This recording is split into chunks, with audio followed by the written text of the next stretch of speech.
Xəbər verdiyimiz kimi dünən Qida Təhlükəsizliyi Agentliyi paytaxtda şadlıq saraylarından birində dana əti adı ilə müştərilərə camış ətinin verildiyini aşkar edib.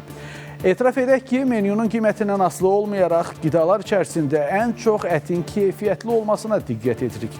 Elə əməkdaşımız Rəşad Vəkiloğlu paytaxtda fəaliyyət göstərən şadlıq saraylarında toylara verilən ətlərin keyfiyyəti ilə maraqlanıb. Bu maraqlı sujeti bərabər izləyək. Onu qəssabxana özü verir, qardaş bizə. Ətin rənginə baxdıqda o ətin belə deyək də yerli ət olduğu və ya da xarici ət olduğu məlum olur. Paytaxtın Nizami rayonunda fəaliyyət göstərən Xanqızı Şadlıq Sarayının rəhbəri ətlərin yerli olduğunu, Qida Təhlükəsizliyi Agentliyinin təyin etdiyi kəsim məntəqələrindən bu gün gətirildiyini deyir. Hazırda olduğumuz bu Şadlıq Sarayında gördüyünüz bu ətlər bugün keçiriləcək məclisə təqdim olunacaq ətlərdir. Ətlərin mal əti olduğunu, yəni bugün kəsildiyini, yeni təzə olduğunu sübut edən əgər sənədlər bizə təqdim olunarsa, bu ətlərin yeni və mal əti olduğunu biz də yəni tamaşaçılara göstərə biləcəyik. Təzə olması, mal əti olmasını sübut edən hər hansı bir sənədlər var. Sənədlər var, təbii ki, həmin belə deyək də əti bizə kimlər ki verir, həmin günün ət kəsimin möhrü və arayışı var. Lakin bugün keçiriləcək toya verilən həm mal, həm də quzu ətinin heç birinin baytarlıq arayışını təqdim edə bilmir. Nəticə etibarilə ətlərin mənşəyi sual altına düşür. Sənədlər hansı ki skladdadır, o skladsa burada olmadığına görə biz sizə sənədləri təqdim edə bilmirik. Nizami rayonunda fəaliyyət göstərən Real Şadlıq Sarayında öncəki məkandan fərqli olaraq inzibatçı ət məhsullarının mənşəyi və baytarlıq arayışını təqdim etməməkdən boyun qaçırır. Səbəb kimi isə bu ay toylarının olmadığını deyir. Toy yoxdur ümumiyyətlə, zəifçilikdir. Ondan əvvəlki gün olsun. Dedim yoxdur da toy. Melodiya Hal və Oskar Şadlıq saraylarında da mətbəxin və ətlərin çəkilməsinə mane oldular. Toy yoxdur, nəyə baxasan qardaş? Nə vaxt olub toy axı? Axı səbəb bu ayın 7-si. 7-sini baxa bilərik sənədlərini.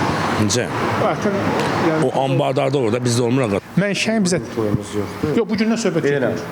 Bütün hamısı rayondan gəlir, həkim sertifikasına qədər, hər bir şey, kəsilmə yerinə qədər hamısı oradan gəlir. İndi onu biz istəyirik ki, baxaq bir dənə. Yəni bu gün toyumuz yoxdur. Golden Ringin baş inzibatçısı ümumiyyətlə məclislərdə mal ətindən istifadə edilmədiyini və bunu bizə təqdim etdiyi menyu ilə təsdiqləməyə çalışır. Menyuda mal haşlama vermirik, yəni bozatma deyirlər də bu rayon əhlində bozatma deyir, yəni biz vəbşi bozatma vermirik. Deməli mal əti istifadə edilir. Mal əti istifadə eləmirik. Lakin baytarlıq arayışında bugünkü tarixdə Şadlıq Sarayına mal ətinin gətirilməsi öz əksini tapır. Baş çəkdiyimiz Şadlıq saraylarının heç birində bu baytarlıq arayışını bizə təqdim edə bilmədilər. Ancaq olduğumuz bu Şadlıq sarayında isə mal ətinin verilmədiyini bildirilsə də, bugünkü tarixə aid baytarlıq arayışı təqdim olundu. Hansı ki, burada elə mal ətinin alındığını da sübut edən arayış əlimdədir, ancaq mətbəxdə ətin çəkilişinə icazə verilmədi. Mal ətinin ümumiyyətlə dedin yoxdur, ancaq arayışda mal əti daxil.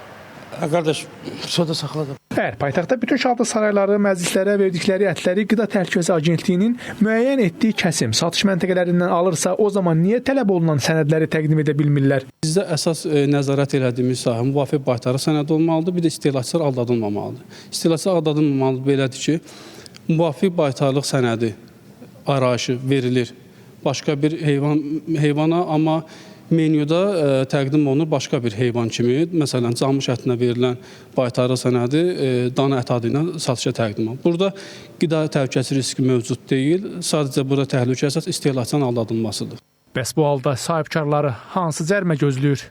Baytarlıq ekspertizasından keçirilmədən heyvan məşəl məhsullarının satışına görə inzibati məsuliyyət nəzərdə tutulur. İnzibati xətalar məcəlləsində 289-cu maddədir.